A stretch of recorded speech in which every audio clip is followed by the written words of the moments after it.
Les amis, il y a certaines personnes, quand on leur permet d'entrer quelque part, ce qu'ils font, c'est de fermer la porte. Oui, ils entrent, ils ferment la porte parce qu'ils ne voudraient pas que d'autres personnes profitent de ces privilèges. Il y a d'autres personnes, quand ils réussissent dans leur vie, ils veulent que tout le monde commande chez eux. Ils ne veulent pas montrer ce qu'on les a montré pour les faire réussir dans leur vie. Il y a des exemples qui sont légion comme ça, les amis. Vous pouvez en commentaire citer d'autres exemples. Maintenant, quand on parle de l'immigration, le fondement, c'est quoi? C'est l'exploitation de l'homme par l'homme qui rend la situation économique tellement difficile pour les autres. Prenons l'exemple de l'Occident, avec les politiciens véreux qui chantent tous les jours l'immigration clandestine, l'immigration clandestine. Tous les jours, ils chantent cela. Mais à l'inverse, c'est possible. Ça veut dire que quoi? Les Caucasiens peuvent voyager comme ils veulent.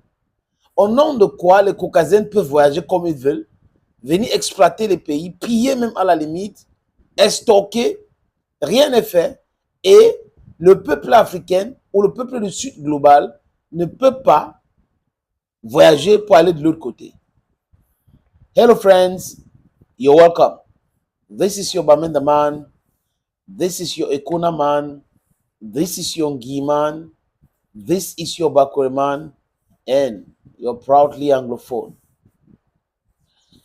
L'immigration à tout prix et à tous les prix, je ne le soutiens pas. Mais je comprends. Je répète, je comprends l'immigration à tout prix et à tous les prix. Mais je ne le soutiens pas. Je vous explique. Vous ne pouvez pas chercher à résoudre un problème sans aller à la base. Parce que quand on voit les extrémistes en Europe qui disent oui, il faut stopper l'immigration, comment est-ce qu'ils vont stopper l'immigration? Quand ils mettent les conditions en œuvre pour le pillage systématique des ressources africaines ou des ressources de peuples dits faibles, vous pensez que vous allez piller les gens pour aller développer vos pays et les gens vont rester dans cette situation? Ils vont chercher à aller là où ça se passe bien, ou du moins qu'on les montre ça se passe bien. J'ai eu l'opportunité de voyager en Europe, un peu partout les amis. Je vois que ce que les télévisions occidentales nous montrent est en total déphasage avec la réalité. En France, par exemple, il y a des SDF, il y a des Romains, il y a des gens qui commandent dans les rues et autres. Ça existe, mais ils ne vont jamais vous montrer cela. Mais quand ils viennent en Afrique, au lieu de montrer les choses qui marchent bien en Afrique, ils vont montrer ce qui ne marche pas bien en Afrique. Et c'est à nous, médias africains, activistes, panafricains, de dire ce qu'ils font, ce qui va faire mal, désolé, ce qui va faire mal à ce genre-là. Parce que nous voulons quoi? La libération de conscience, la conscientisation est en marche et nous voulons l'indépendance totale de notre Afrique. Et ils ne veulent pas. Immigration, immigration, immigration. Comme si c'était, nous étions le problème du monde. Nous sommes la solution des problèmes au monde. Parce que les ressources naturelles africaines nourrissent les gens aux États-Unis, nourrissent les gens au Canada, nourrissent les gens au Japon, nourrissent les gens en Chine, nourrissent les gens en Europe, les amis. Mais si on regarde en retour ce que les Africains gagnent en nourrissant les autres, vous allez comprendre pourquoi les gens fuient l'Afrique.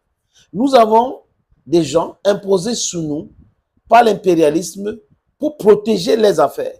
Regardez le cas de Tinubu au Nigeria. Regardez le cas de Patrice Talon au Bénin. Regardez le cas d'Alassane Dramane Ouattara en Côte d'Ivoire. Pour ne citer que cela. Voilà des gens, les amis, qui sont les enfants d'Afrique, mais qui protègent l'intérêt de l'impérialisme, qui vendent les ressources à vil prix et poussent des gens dans la galère. La galère voulue, savamment pensée. La Côte d'Ivoire, par exemple, les amis, on vous chante à longueur de journée les infrastructures, le développement et tout. 35 000 milliards de dettes. Pour les infrastructures, c'est 3 000 milliards. Le reste est parti où? Regardez le secteur agriculture, cacao, ça se passe comment là-bas? pourquoi la France pourrit l'atmosphère dans ce pays. Le port d'Abidjan est géré par qui? C'est lui-là même qui a aidé la France à capturer Laurent Gbagbo. Aujourd'hui, les vérités sortent, les amis. C'est important de dire toutes ces choses-là. Les accords commerciaux, very imbalanced commercial partnership signed by the West with African countries or microstates is a problem. Regardez les accords de pêche entre le Sénégal et l'Union européenne, entre la Mauritanie et l'Union européenne, entre le Libéria et l'Union européenne. C'est du banditisme pur, les amis. Quand ils finissent d'exploiter, de piller les pays africains, ils partent dans leur pays et vous disent non, on ne peut pas sauver toute la misère du monde, on ne peut pas, non, non. Personne ne vous demande rien. On vous demande de l'équité dans les affaires commerciales. C'est de ça qu'il est question. On vous demande d'arrêter d'utiliser les méthodes mafioso pour pouvoir voler et piller les ressources africaines. Quand je disais au début que certains entrent dans une maison et ils ferment la porte, ou certains on les a montré le chemin et ils ne veulent plus que d'autres personnes suivent ce même chemin-là pour réussir. Je parle de Rishi Sunak. Rishi Sunak, l'ancien premier ministre britannique, il était le secrétaire de l'échiquier, donc ministre des Finances. Lui et son mentor, Boris, j'ai nommé Johnson, avait proposé un projet de loi au Rwanda. Et en contrepartie, le Rwanda devait recevoir beaucoup d'argent. Apparemment, ils ont versé même une partie de cet argent au Rwanda. C'était le projet de quoi, les amis? D'expulsion des migrants du Royaume-Uni vers le Rwanda. Cette incongruité que même la justice dans leur propre pays a condamné cela devrait prospérer avec Rishi Sunak. Donc un immigré qui vient dire que les immigrés ne doivent pas entrer dans tel ou tel pays et qui ignore l'histoire de ce pays même. L'Angleterre ou le Royaume-Uni a colonisé l'Inde. Donc si Sunak et les autres ont oublié, il faut les rappeler cela. L'Angleterre a colonisé plus de la moitié du monde entier.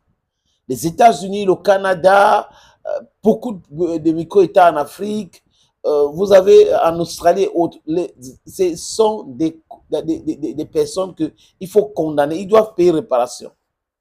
Aujourd'hui, après avoir colonisé, pratiqué le néocolonialisme, l'impérialisme, dans le pillage systématique des ressources naturelles, vous venez avec un projet d'expulsion des migrants vers le Rwanda. Donc les gens qui viennent de Papouasie-Nouvelle-Guinée, qui refusent de vous dire qu'ils viennent de là, les gens qui viennent de je ne sais où, les amis, on doit les mettre dans un avion, les envoyer au Rwanda. Et le Rwanda quand même avait accepté. Et on trouve des gens qui soutiennent Paul Kagame dans ce non-sens-là. C'est quand même incroyable, les amis. Aujourd'hui, nous avons un Britannique, pas un Indien Premier ministre au Royaume-Uni, qui a le droit d'être Premier ministre, parce qu'il a la nationalité. Mais son histoire en dit long. C'est pour cette raison qu'on s'attaque à cette histoire pour dire que tu ne peux pas venir de quelque part, tu ignores ton histoire. Et aujourd'hui, tu viens dire il faut expulser des migrants vers le Rwanda et vous donnez même de l'argent. Quand la justice même vous dit que vous êtes, c'est un projet anticonstitutionnel, ça commence à être, vous voulez faire le forcer. Ils perdent dans les élections lamentablement, les amis. Keir Starmer, des partis travaillistes, gagne les élections.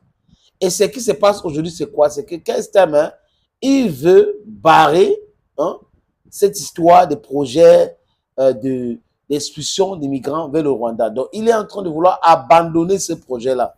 C'est de ça qu'il est question. Mais je répète, je ne suis pas pour l'immigration pour l'immigration. L'immigration, on ne peut pas la stopper.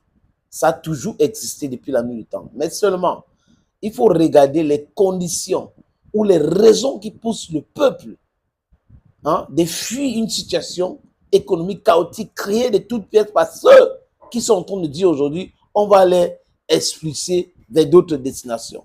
C'est ça qu'il faut corriger. Thank you, friends, for always watching vids on this platform. Thank you again, and bye-bye for now.